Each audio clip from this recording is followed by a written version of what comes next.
Skoom. All right. What's up, everybody? My name is Big back. Skoom. Yeah, what's your name, boy? Tell John the Don. And this is Skoom Speech.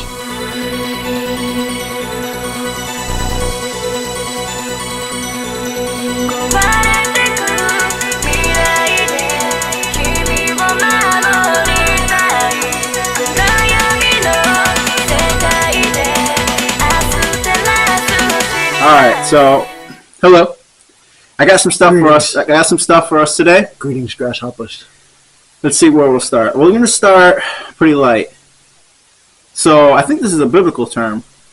Men can't survive on bread alone. Have you heard that? I have heard that. What does that mean? I don't fully know what it means, but I'm gonna say, whenever I think of bread and water because that's how the prisoners eat and stuff like that. And back then, I think that's the only thing they really had was bread and water. Okay. But water, you probably heard it before. It's the water of life. Okay. Because it's never been the bread of life. Okay. But if you want to relate that to biblical terms, it will be the bread of life because the Eucharist is the bread of Christ. So, all right, we're gonna get back to that. All right. So there's a couple things I wanted to jump into. So let's see. Let's jump into this one. Metaphysically, is anxiety not wanting to be oneself? Probably. Why? So because anxiety is always first, drastic. I'm going to cut you off really quick, just for a second. Yeah, sure. So you said no. Right, I mean, you said no or yes? Ask the question again. I don't remember. Is anxiety fundamentally not wanting to be oneself? Exactly. You agree? So I said yes. So then all I wanted to say to that before you go is, so that means you basically abstracted that quote. You took that quote in, you put it in your brain, and then you applied it to like a whole bunch of different boxes. Right. So I want to hear what you have to say. So why do you agree with that statement? Why? So because anytime that something is anxiety-ridden or something like that, we know what anxious is. You are separating yourself from being in your time and shoes, if you will, right? So you're thinking of very drastic, great or very drastic negative, and that's going to come out of a situation that you're in. So you're trying to always separate. So when you say yes, you're saying that basically when you feel anxious, you're not yourself. So how I think the quote is like, when I'm feeling anxious, one thing that I'm saying and thinking is, man, if I wasn't me right now, I wouldn't be feeling anxious. I don't think that. Because then I don't see how it could be yes then. I'm going to ask it again, and then we're going to bring it back. So, is anxiety not wanting to be oneself? So the reason why I thought it was yeah, and then you can say why, is because when I'm feeling anxious about something, one, it directly relates to me, or I wouldn't be anxious. Right. I agree with that. And so, if I wasn't me, let's say I was like Joe Schmo, then I wouldn't be feeling anxious. But since I am me, I am feeling anxious because it's my problem or my thing that I'm thinking about. So that's why I thought it was yeah, because subconsciously what I'm also saying, personal attachment. Well, subconsciously what I'm saying is, man, if I was somebody else right now, I wouldn't have this anxiety. Right, but if that someone else was in the situation that you're in and the whole gravity of it, then they'd probably be feeling anxious too. How do you agree with that quote? Oh, I just explained it. That no matter I definitely wouldn't separate one from self. Like, I don't want to be me because of the situation I'm in. I would separate it as the reason why it separates you so much is because it's not a comfortable state of mind for you to be. So you're not looking at the situation that you're actually in, but you're looking at the drastic sides of very negative or very bad. Yeah, your level of analysis of it is a lot different than mine. So I wanna use a metaphor and see if we can agree. So you personally think of something you're anxious about that you feel comfortable sharing. I'll use one for you. Are you like? Because anxiety has a whole bunch of different levels on the spectrum. My anxiety really kicks in climbing tall trees. Like when I'm let's use that. Really high up there, like over 75 feet climb. my anxiety starts kicking in, and I know that because my fingertips get the sensation and everything. So, But I get that same feeling whenever I'm put in a pressure situation. no, let's use the tree thing. So, like, here's how I thought the quote was true, and I don't know how any other way it could be true. Because it's like a metaphysical thing, as in, like, it's like the structure of anxiety itself. So, you're anxious when you're at the top of a high tree. Yep. If you were me, at home on the couch, you wouldn't feel anxious, right? Because you're not in the tree. I mean, directly in that moment, yes. Exactly. Yeah. So that's what we're talking about. Only in that moment of when you feel anxious about something. So it's 10 o'clock. You're on a tree, high up, feeling anxious. At 10 o'clock, I'm on the couch. Mm-hmm. If you weren't you in that tree at that moment, and you were somebody else. Okay. So I see. Yeah. No, I definitely get it. I definitely know where you're going. So I don't know. Isn't that kind of interesting that like there's times when you wish you weren't yourself. I can't relate. Well, you maybe not rationally you can't relate, but that's exactly what you're doing when you feel anxious. Think of something else. Are you anxious about tomorrow, for example? Are you think of something else? It's for anytime you're anxious. I mean, technically you are anxious about tomorrow. There's just different spectrums of being anxious. So maybe you're 0.1% anxious about tomorrow. But I wouldn't want to not be myself because of tomorrow. If tomorrow did make me anxious. I feel like they go hand in hand. I feel like that's why I called it metaphysically, because you can't separate it. When you are anxious, you are saying, man, I wish I wasn't me right now, because then I wouldn't have anxiety. Yeah, no, I could agree. Isn't that crazy? I can see where you're getting that and going with it. I get it. Right? I would definitely agree with you. Yeah, it's something I just heard today. So I want to talk about something else. All right. It's your turn to talk. It's about will to power. And you'll see where I'm going with this. I explained it to you a little bit, what I know of it. You said you kind of agree with it. I vaguely remember it. Alright, so It's like why you're willing to debate things and stuff like that because you're expressing your will to power. So I'll explain it really quick. So it's like the number one ruling condition of humans is a will to power, and what that is not just gaining power, but exercising power that you may have. Right. And it's like the main drive of human nature. I don't think that it's surviving is the number one drive. And then I kind of combated that by having children. Like if humans' main goal is just to survive, like we wouldn't care about having children. Like having children is really important. You agree? Most people would agree. Could potentially be the most important thing. Like you can maybe debate it. Like maybe is it more important to try to survive all the time and not die, or is it more important to have a child? Yeah. So, but most people would probably say the child thing. A lot of people say that's why we're here. So using that, for the argument is like they don't go hand in hand. They can't be related. Either surviving's more important or repopulating's more important. Right. Yeah. I mean, what do you think? What do you think's more important? I think the survival is more important, personally. Yeah. All right. Now, if surviving's more important, then why have children, for example? Well, I think that just comes along the way of becoming comfortable. I feel like I'm not saying surviving's not really important or not an important drive, but I feel like it comes to a dead end at a certain point.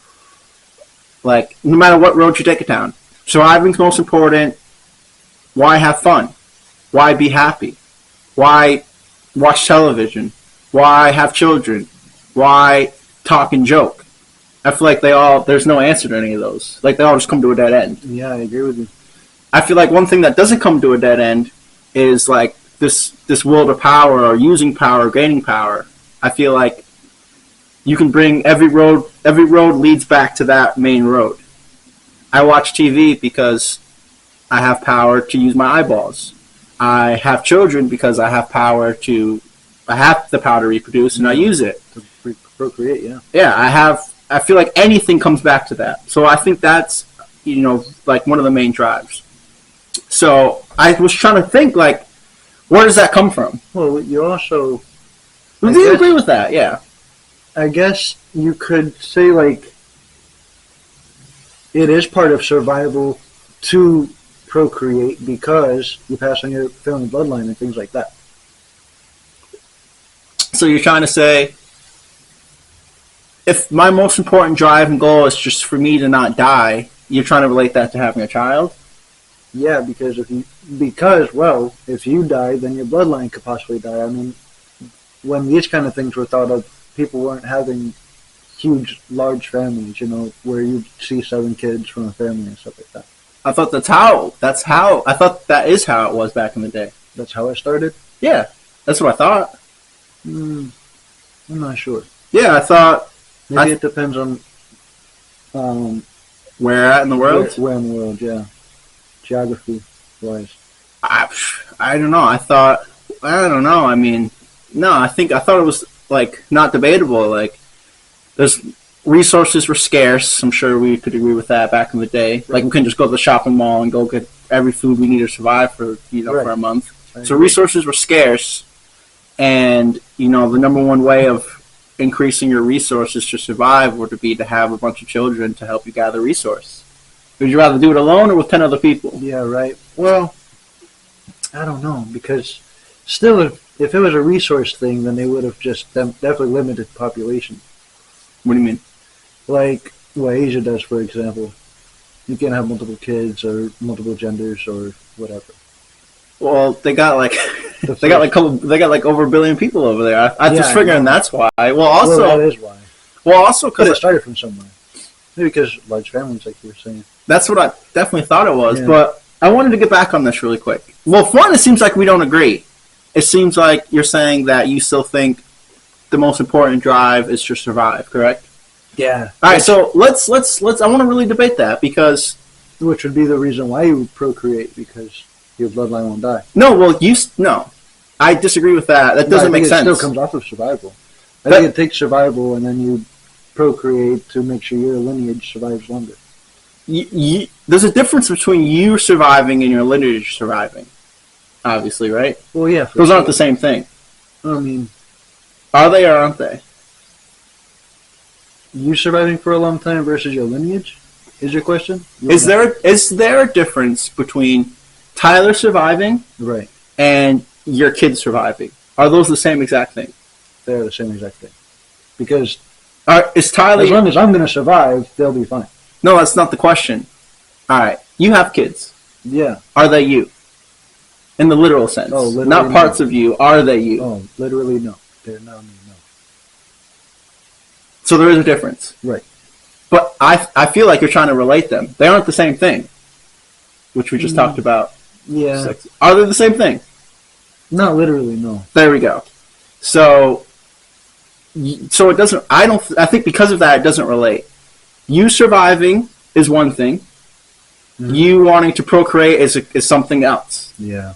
So let's bring it back. So how is surviving... How is you wanting to survive relate that... Really relate it to anything?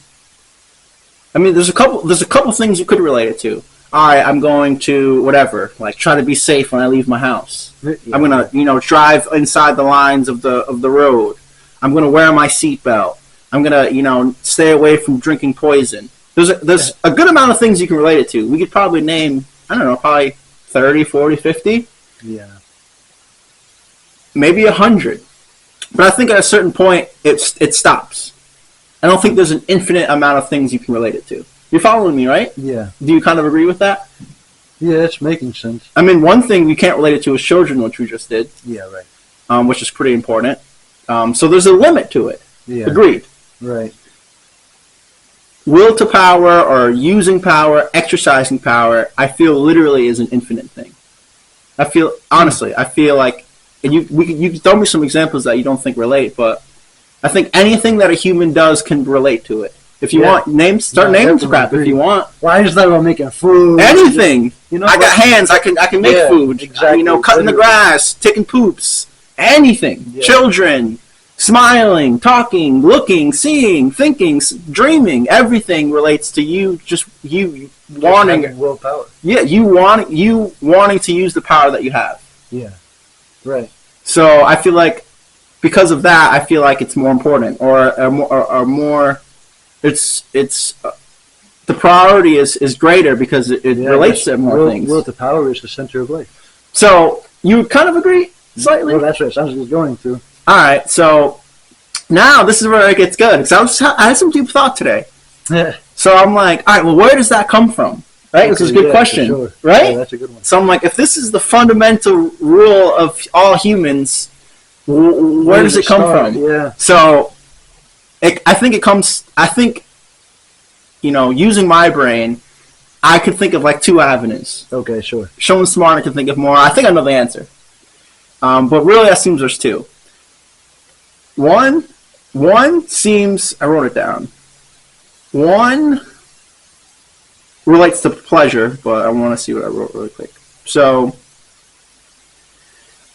alright, so do you think it's for pleasure, which makes sense? Mm-hmm. You see how that could make sense? I am going to exercise power because it makes me feel good. Sure. That's a pretty easy one. Yeah. That's easy. I'm going to make a sandwich because it's going to give me pleasure. Yeah. I'm going to talk and use that power because it gives me pleasure. I'm going to have children exercise that power because it gives me pleasure. Yep. So that's a pretty good one. I definitely agree. The other one is to overcome inferiority. Now, you know what that means? Yeah, I mean, now that's where it could get debatable for sure. Well, what does that mean to you? Inferiority? Just to be inferior, to be the smaller guy on the totem pole. So, or to be inferior means to be the top guy.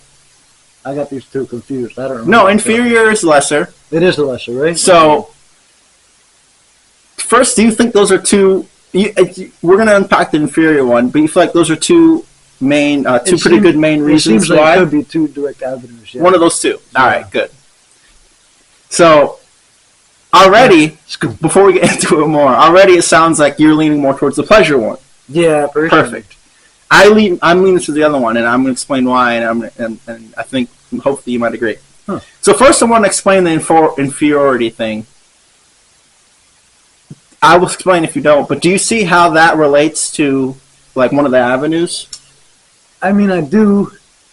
I'm going to explain it, but in comparison to, I don't know, man. I don't know. All right, so let me make a case.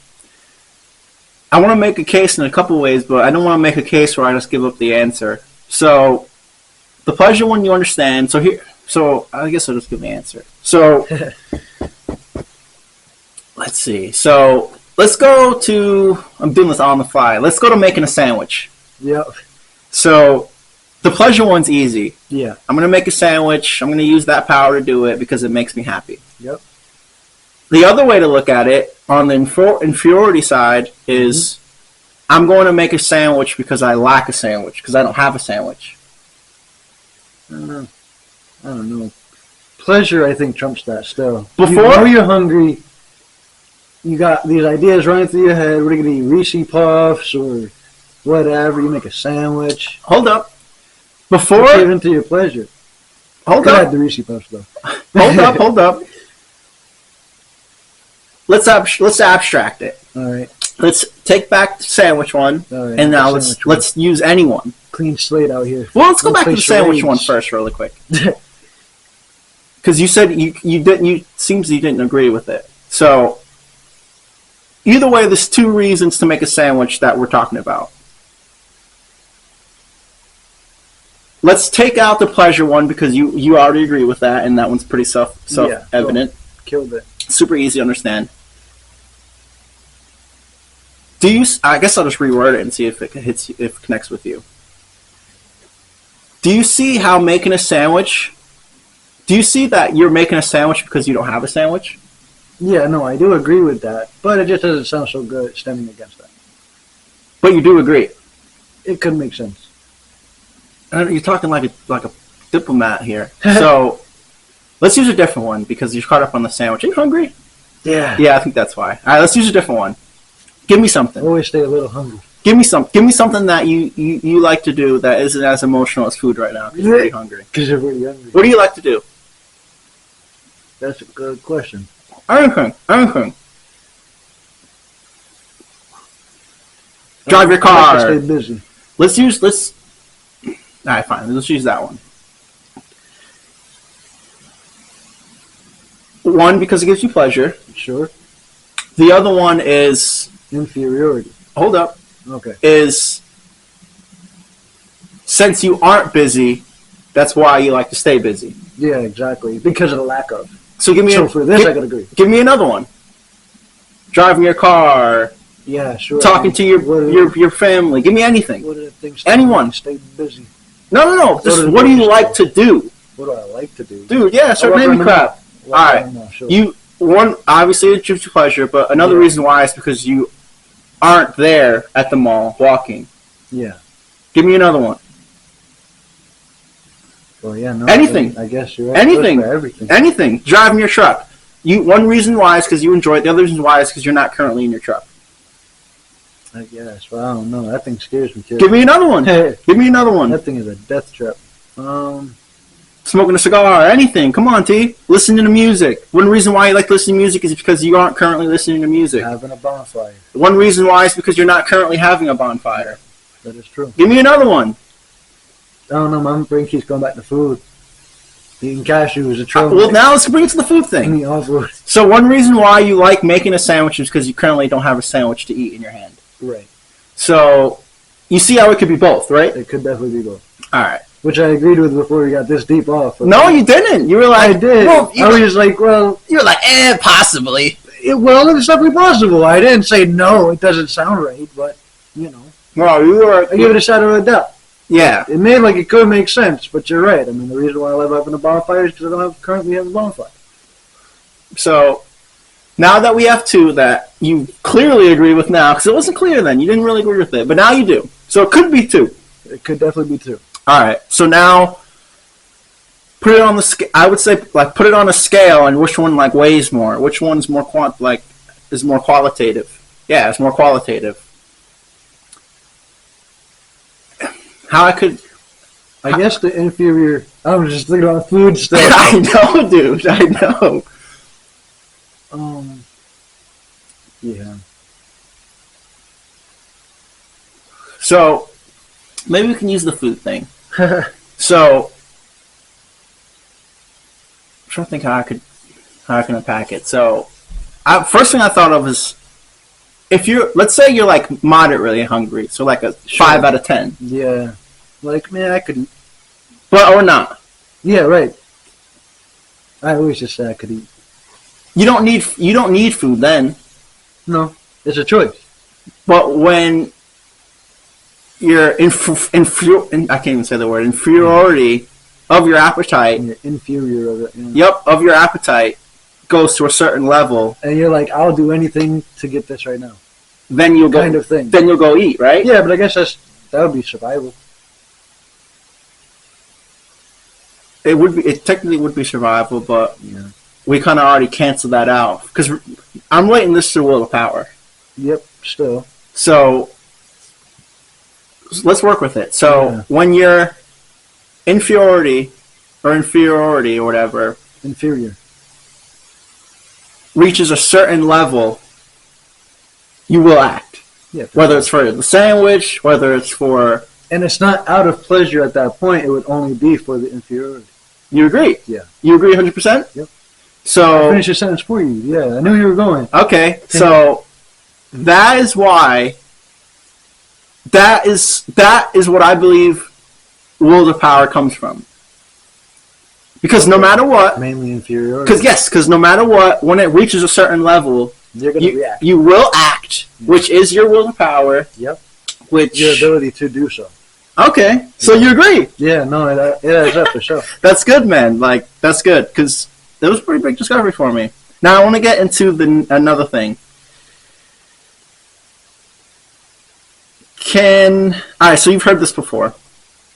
The expression is you can't learn anything from a book you don't already know. You've heard that before? Yeah, I've definitely heard that phrase before. Where are you going with it? I'm curious. Yeah, I know, right? Do you like that quote? Is it a good quote? Do you agree with it? I probably haven't thought about it much. No, I haven't either. Yeah, I didn't either.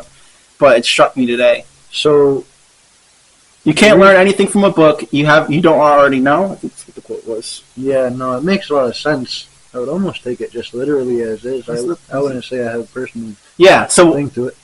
Why is that true? You seem to believe it's true. Yeah. I know why it's true. I found out. You found out why it's true, so it's definitely true. So I don't sound like a bugger so far. It's definitely true. So well, most expressions are true, right? Yeah, but it's just all about how you decide to personally unpack them. This one I would unpack just literally and take it word for what it is, and I think that's because you learn more hands-on than you would reading anyway. Jeez, so wait, with what you just said, you said you can't learn from books. Is that what you're saying? I can't. No, I'm a freaking retard. Oh, interesting. All right. So, what do you think? Like, do you like that quote though? Yeah, I do because I don't like reading books. Interesting. I listen to books, but I won't read them. Interesting. You're My right. ADHD goes crazy. I can't sit still. I'll start just counting how many pages I hear. You want to know? You want to know why it's true? I do. All right. So that's all we all hear, right? Because I think this is pretty profound. To you, it doesn't seems pretty nonchalant to you, but yeah. For me, I thought it was really striking. Probably because I really enjoy reading books, and I get a lot out of them. That's why. Well, I'm freaking complete opposite. Dude. Yeah. I couldn't stand it, dude. Really? Used to be, yeah, dude. But you listen to a lot of books. I love listening to books. Wow. Yeah, dude. But dude, it was freaking terrible in school. And my mom was like, "Sit down and read this book for 50 minutes." You want me to do what for how long? Yeah. Yo, heck no! This kid's screaming outside. I want to go play. So here's why it's a good quote and why it's true. So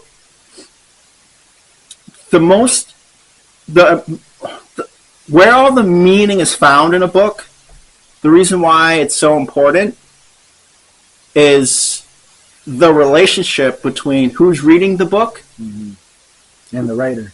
And the writer. Well, I mean, like you're finishing my sentence. What does that mean?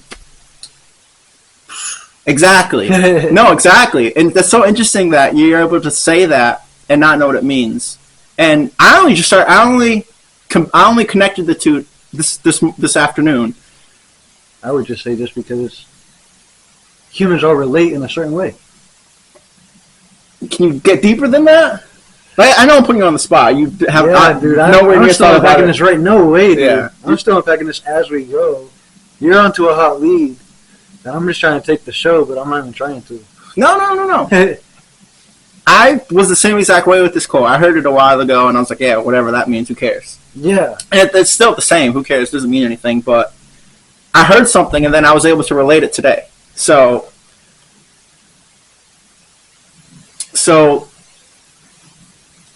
man. So the relationship between the person reading the book and the author and what's in the book is the most important thing about a book, and it relates to what we're talking about. Because if I'm telling a story or reading a book to you, and you don't know, like like for us to talk right now, there's things that you have to know and I have to know that we don't need to talk about. I agree. Or we couldn't talk. We'll use an example. Let's use religion, for example. If we were talking to someone who doesn't know anything about Christianity, we couldn't have a conversation with them because they don't know. Like if they never knew about Jesus, we couldn't talk to them. Where to tap in. Yeah. We couldn't talk to them about it. We couldn't even start naming books. They'd be like, exactly. So that is the same as that book thing. If you're reading a book and there's things that you don't already know, you can't get anything out of the book. Oh, okay. So it has to be a general understanding of the person that's actually going to pick up this book with a specific title.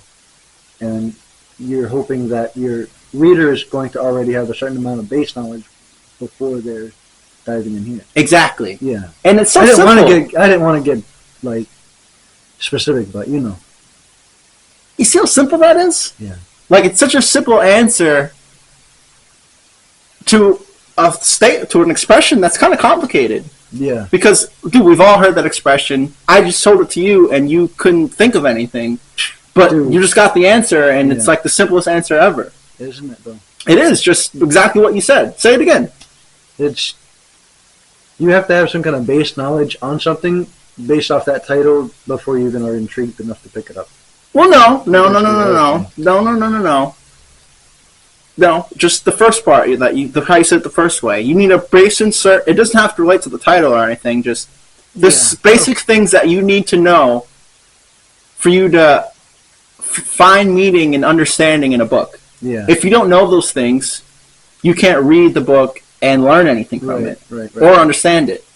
So that's why that expression's true. Isn't that interesting? It is interesting. It is interesting. It's got my brain all kerfuffled now because I know. talking about it, hearing it, and going into it all at the same time was Thinking on the fly is hard. Yeah. We're going to end this with an expression I heard. It's a good one. Like, what? How important is thinking? How painful is it? How painful is it? Thinking's important and it's hard, huh? It's very well. Only whenever you start to really think, you know. It's funny because us humans now that we're such rational beings and we require thought so much for everything, right? Yeah. And we pride ourselves in our intellect. Yeah.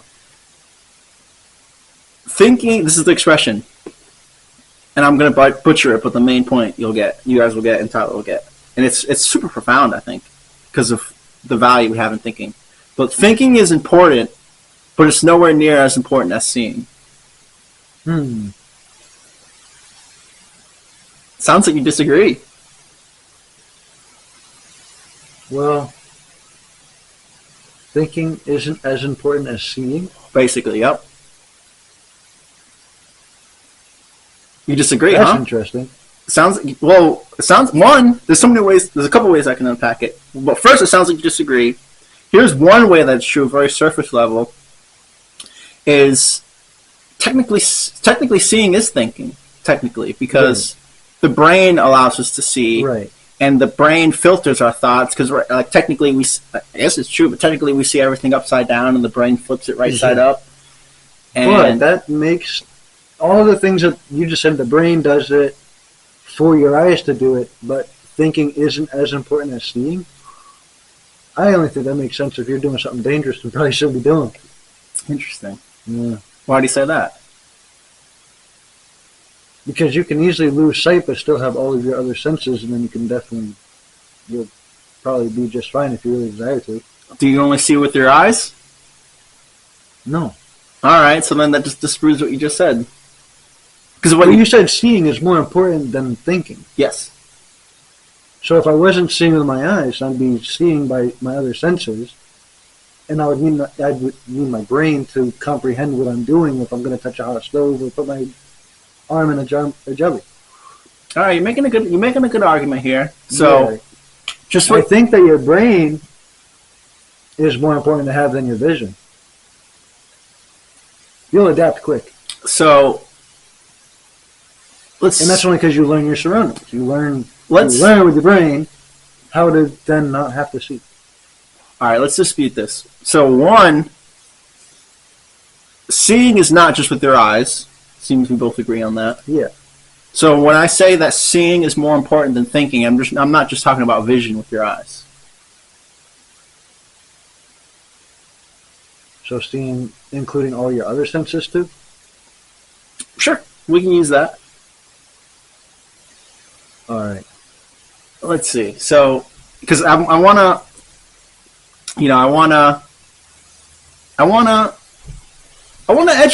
educate. And that's why I enjoy having this podcast. And sometimes it's good to think that, sometimes I help you or educate you on some things.